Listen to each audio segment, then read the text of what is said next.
Hi, I'm Kara, life coach, wife, and mom to 4 incredible and unique children. It wasn't all that long ago that my son received a diagnosis that had my world come crashing down.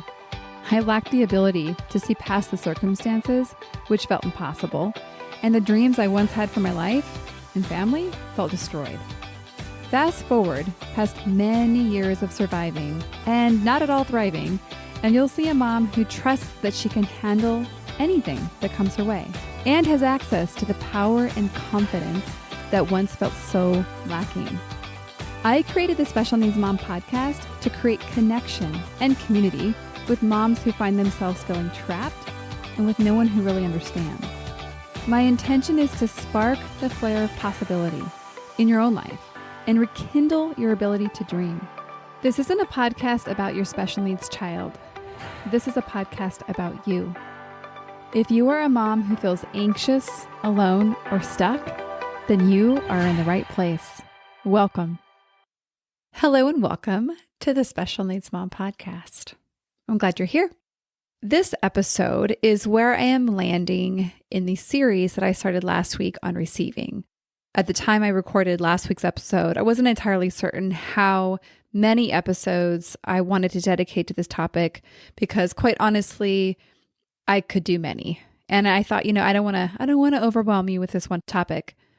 So we're landing on a series of 2. And like many episodes, this theme, this concept, these ideas that I'm bringing to you are inspired by 2 things. It's pretty simple. I guess it's what everybody's inspired by. It's my own personal experience, but it's also the experience of the people that I get to work with, that I get to be around in my community. And so this is very similar.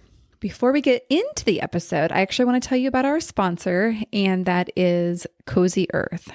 Cozy Earth is a company who I've grown to really adore, and their mission is to create a sanctuary on your body and in your home. They have the cutest Valentine's Day print PJs, and I know it's like right around the corner if you're listening to this right when it came out, but rest assured, I think you can still treat yourself and find something that you love. If you're like, okay, I got to start with one thing. The one thing that I think you have to get is the studio joggers. They're perfect for the sport of caregiving. That's what I like to say. And thank you to Cozy Earth for sponsoring this episode and also for giving a promotional code that will give you 30% off. So if you use SNM podcast, that's Special Needs Mom podcast, SNM, at checkout, you'll get that 40% off. Okay, let's go back to the topic at hand. Overall, this is a story of how powerful the skill of curiosity is, both as I highlight my own personal journey, but as we turn and to examine yours. The story highlights a concept that I want to start with, and that has everything to do with some of the barriers that we have to having what we want. I'm going to start with a quote from a book that I reference back to quite often, actually. It's called The Big Leap, and the author is Gay Hendricks.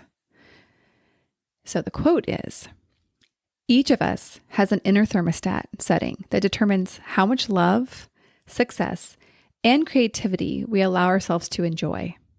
When we exceed our inner thermostat setting, we will often do something to sabotage ourselves, causing us to drop back into the old, familiar zone where we feel secure." So moving on to the story that I want to share with you. I've talked probably a lot of bits and pieces of this last year of our own personal journey, but for the sake of painting a little bit more complete picture, I'm going to back up all the way to several years ago, and even maybe before then. So if you're new to this podcast, Levi is my son. He's my second oldest son of 4 children. He's currently 15. And 13 years ago, when he was 2, he acquired all of his disabilities through having a brain tumor. And interestingly enough, even though he checked boxes in so many different disability categories and cancer experience categories, he didn't qualify for the majority of supports that are offered in the state of California. So in California, these are going to be things like Regional Center, Medi-Cal, IHSS, etc. And if you're in a different state, obviously there's going to be different programs, or in some cases, not a lot of programs, but that's a whole other story. So long story short, like we lived for most of his life without really any additional support. As I became more integrated with other caregiving moms, they urged me to apply for all of the services I mentioned above. Now, mind you, I had been aware of these programs. I had called in years previous, looked into them, and at face value, really, like Levi didn't qualify. You know, like many of our children, he does not fit very well into boxes. And so it was a long road for us to gain access to these programs because it included us having to essentially find better ways to describe his disabilities. And that meant like actually assigning new diagnoses that helped him gain access to some of these programs. So we had, denials, we had attorneys, we had, like I said, years. And so it was actually last year that we received our first wave of financial support through the programs of California that Levi is a recipient of these benefits. And the first wave is what I'm going to call mini. So even though I articulated and advocated, what came to us was really not an acknowledgement of what he really needed. And as you know, some of these programs require you to be evaluated by somebody, and maybe their opinion of what you need is different from what you think. And so the way it goes. And so we then went through more appeals and all of that stuff. And one of the things that I did choose to do along this process was hire an attorney versus do it on my own, because I knew that I was at this place of, I'm not going to call it burnout, but like the emotional stress that it takes for me to navigate these things. And I think for any of us, but in my case, I could tell I was at a place where it just was really weighing on me. And so I chose to hire an attorney, honestly, for emotional support. And so that I wasn't doing it alone. And yes, for efficiency, because obviously my attorney knows a lot more about all of the programs than I do. So here's where the story gets really good. In December of last year, after many, many, many ups and downs, we got what we'll call the Mega Award. So essentially, we had been advocating for something very specific, and we were finally awarded that thing. And it was incredible. And it felt sufficient. And it felt like, yay, like they finally see what we've been trying to express in terms of what the need of my son is, of our family. So it blew my mind. It's life-changing in terms of the ongoing support it's going to mean for us in being able to provide for Levi and his needs. So, it felt good. It felt right. Standing before a judge, articulating the everyday experience, and then having them decide in agreement, I think also felt validating. I think that was an aspect I didn't expect, but I certainly appreciate. So here's the twist. In the meantime, my attorney had suggested that I put Levi's name on a waiting list for an entirely different program that was not even on my radar. I still don't really totally know what it is. But she said, put his name, I think he'll qualify. And so like a good client, I made the call, I filled out the form, and I put it behind me. So also in December, we got a call back from that agency or that organization, and they let me know that Levi did indeed qualify, and they wanted to do an intake, and things kind of proceeded from there. I followed their lead, answered the questions, and I really had very few expectations because honestly, I still don't totally understand a lot about this program. So when they came back with essentially an offer of the support they could offer, I was just blown away. I can picture exactly where I was when I got the text from the social worker. And she informed me that after the evaluation that they can offer Levi essentially what I'm classifying another mega award. And so I'm not using numbers because I think that would be kind of weird. But I want to articulate that what we started out is what I'm calling mini, for minuscule. Like basically it wasn't nothing, but it wasn't going to significantly impact our lives. So that was the first award. We advocated and we got what I'm calling the mega award, something that significantly impacts our life. And I was thrilled. And now remember what I said earlier. I said I felt sufficient. I felt like that mega award was what we had expected based on what the program would offer. And I never, ever even thought of asking or wanting for more after that. So when this other mega award, so it's actually almost equal to the first mega award, not quite equal, it's not as much, but it's a significant amount of support.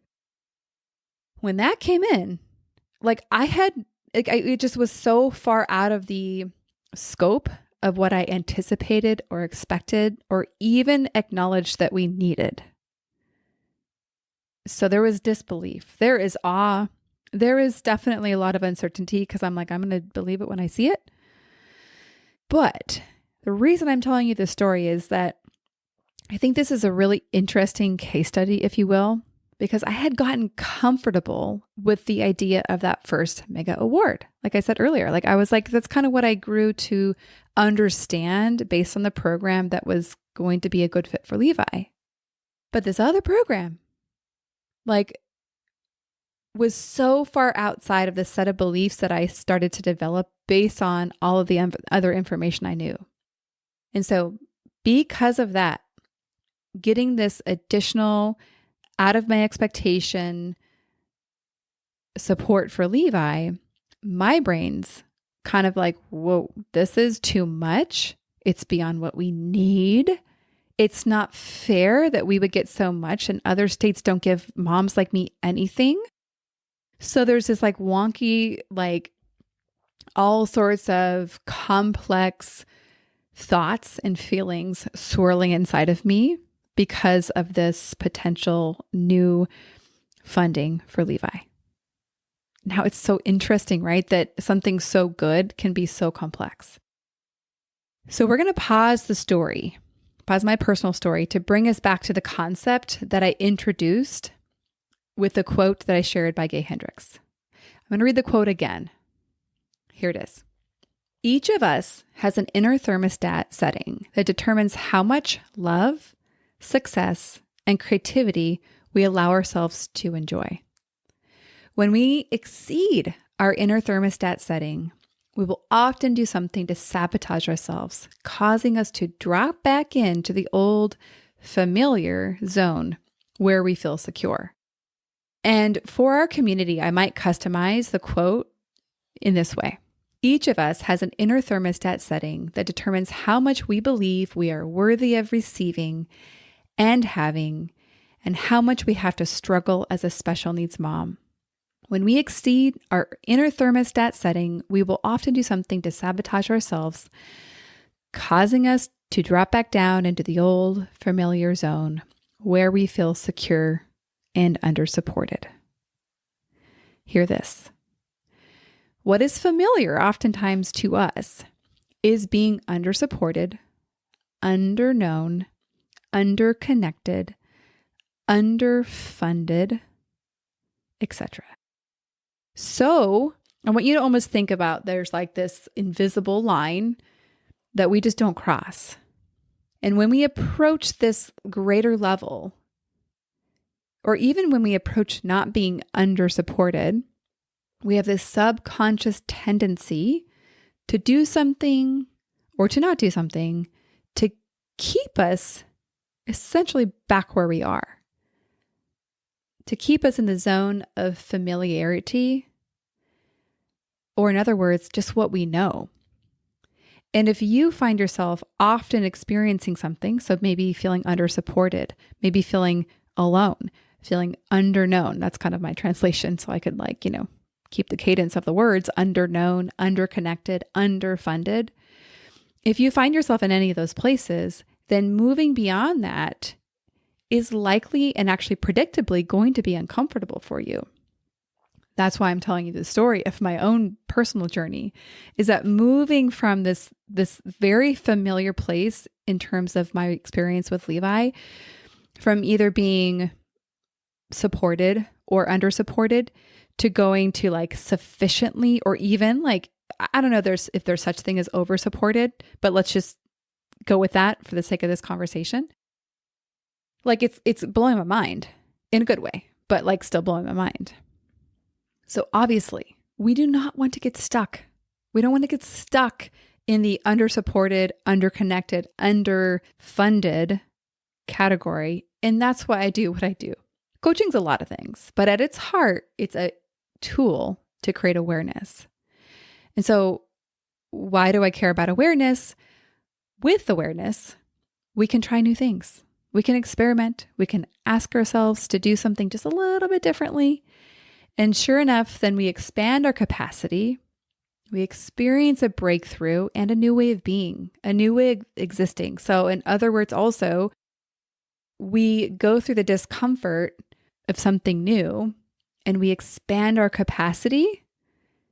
In other words, our inner thermostat setting goes to a higher temperature. So we can receive more that we want and we don't kind of repel it because it's outside of our comfort zone or our familiarity zone. You picking up what I'm putting down? You'll notice that you have repeating thoughts. Okay, so back to the kind of this awareness tool. You'll notice you have repeating thoughts. This is the awareness tool I'm talking about. The skill is taking these thoughts and questioning them. So remember early in this episode, I talked about the skill of curiosity, the gift of curiosity, the practice of curiosity. So it's taking these thoughts and questioning them. It's analyzing them. It's creating an opening or an interest even of trying out new ones. So there's a lot of different ways you can work once you distinguish these thoughts. And we're going to kind of look at some actual examples later in this episode.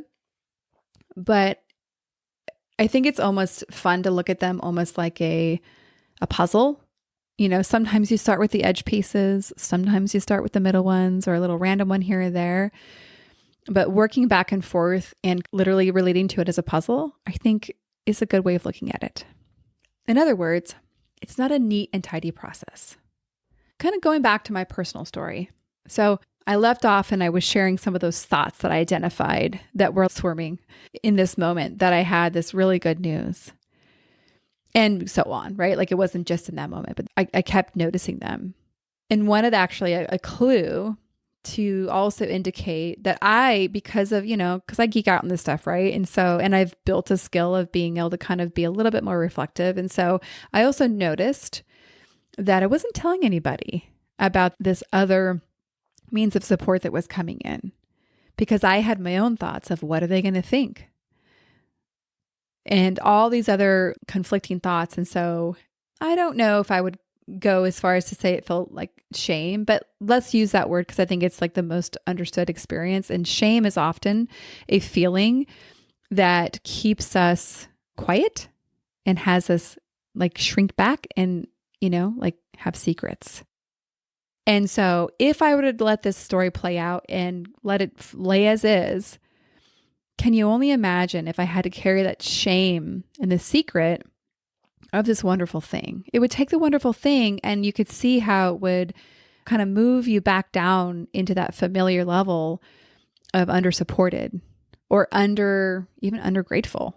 Because if I'm having to kind of deal with all these icky feelings along with the wonderful feelings of having what we need for Levi, it's not good, right? Okay. In worst cases, I think that if left unchecked, I might find a way to reject or ignore, or in other words, like repel the additional support because of the narrative that was running in my mind. We don't deserve it. Other people need it more. Like, can you see how that would make it almost impossible to really capture all the support that is available? So stepping back away from my personal example, my personal story, and I want to go to some places that you might find yourself to hopefully help create some more awareness. We're going to look at two distinct, I'm going to call them thinking patterns because there's kind of some common areas of pitfall that I find when I'm talking to a mom about receiving or support. So we're going to look at those. And the idea here is that I want you to check in and say, hey, do I relate with that? If you relate with it, just use it as a curiosity tool. And how would you customize it to feel even more accurate for you? And then just notice when you notice that coming up. And I'm going to suggest some options here in terms of kind of how to revise it, revise your thinking, revise your belief system to work for you a little bit better. So the first area, I almost want you to consider, like maybe you have a big life event coming up. Maybe you're moving, or maybe you're having another child, or maybe your child's going in for a medical procedure, et cetera, et cetera. And so we're going to look at this in the context of asking for and receiving help. Like, so picture like a meal train. People say, hey, how can we help? What commonly comes up is many things, but one of them is kind of the group of thoughts that say, I need to reciprocate. So if they give me something, I need to give them something. Or like it might be, I will owe them something. If I take something from them, then I'll have to give them back. I'll be like indebted to them. Or maybe it feels like or sounds like for you in your head, they'll expect something back in return. Like I'll have to write them a thank you note or something like that. And so you can imagine that's going to cause a lot of feelings. Maybe it's anxiety, maybe it's inadequacy or an obligation. And so very predictably, when we feel obligation, I'm thinking that we're going to probably avoid asking for that help, or we're going to immediately like plan the payback. Like, how can I basically give them something to make us equal again? It might even have you like start to resent people that want to help you. It's going to be different for everybody. So again, this is just to help create some awareness. And how you build from here is going to be very unique, or very individual, I should say. But one place to start could be to really start to revise what you believe about receiving help. So if you're starting from the place of, I need to reciprocate, maybe you start to, when you notice yourself thinking that, you start to build a belief and start guiding your brain to think about how people help because they care, not because they expect something in return. And you might be like, yeah, Kara, I believe that. Good. Right? So sometimes we have a belief about something, but then we have another kind of conflicting belief. So like you might have this belief of, I need to reciprocate, but at the same time, you're like, yeah, no, people help because they care. And so sometimes even just creating awareness that you have both and then choosing to focus on one over the other is sufficient for you to start building like the solidity of the belief that you have so that you can have a different experience. Because can you imagine if you strongly believe, if you're like, I'm solid, this is 100% true, that people help because they care, not because they expect something in return. Can you imagine how much help you would ask for? Can you even imagine feeling like you had to give them something back? No, you can't, because you're like, no, because people help because they care. They don't expect anything in return. You see how solid that can feel and how that would change the feelings that you have associated to receiving help. Like maybe it would be grateful, humble, something like that. Okay, so that's one area. Moving on to another area that is super common, and it is something along the lines of, it's not worth the effort to ask for help. Now, the caveat I want to give here is that your feelings are valid. And if you have been I'm thinking of one of my clients in particular who has a lot of nursing needs. And I don't want to devalidate, like this is hard. What this job entails, the caregiving mom experience, special needs mom experience, it is not an easy job. And to feel like it's a lot of work, I don't want to devalidate that. And so I want to be careful here that what I'm looking at here is very specifically to be used for helping see where you get stuck, not to devalidate your feelings. Okay, so very important detail there. So if you find yourself kind of wondering why you don't have more help, you might also learn, or when I'm saying this, you might be like, yeah, I can relate to this. It's not worth the effort to ask. And you might have 100 reasons or data points to prove that as true. I mean, obviously, if that's what you're relating to, it feels very true to you. And so you might feel discouraged or just even like stuck.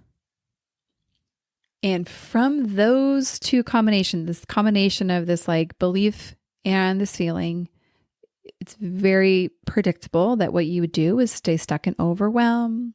You might be isolated. Your brain might filter out potential solutions because it filters it out through, nope, more work. So that might be an area that you choose to lean into a little bit and actually start to break down. Like, is that really absolutely true? Am I certain that it's not worth the effort to ask? And you might say, no, actually, I want to try again. So one place to look, just one, is instead of saying it's not worth the effort to ask, you might say, a no does not define my worth. It just means I can explore other options. So this is particularly related to asking for something specific. And that might help you get over well, what if they say no? Place that we can often get stuck. So these are just two quick examples. And I really could go on and on about all the different aspects of this. And I'm not going to, because I think you doing the work is going to be very personal and unique to you. And so my hope today is to kind of ignite the curiosity, the exploration for you to start to uncover some of this stuff for yourselves. And as I wrap up this episode, yes, I have a community. It's called Pathway to Peace Coaching Community. And it's where we do this work. And you're invited. So if that's of interest to you, then please come check it out. Or if you're just not at that place, keep listening to the podcast. And when you're driving around and when you're doing all the things, just bring a little bit of curiosity to your experience and consider that that might be enough for where you're at. Okay. And lastly, as I wrap up, I just really want to share my gratitude for all of the community of people, of moms. There's like two dads, but so mostly moms that have helped me learn. And just, like the story I shared is like, if it weren't for the moms saying, give it a go, Kara, you got to try, and sharing their wisdom and encouragement with me, we wouldn't be here. I wouldn't be here having this problem of figuring out how to accept all the support available to me. And I am glad I have this problem. Let me put it that way. And so it's just with so much gratitude that I have been able to kind of face this problem, if you will. And it's my mission to see families, to see moms, to see you luxuriously supported in all the areas of your life, because you are absolutely worthy. All right. Lots of love to you. And with that, we'll see you on the next episode.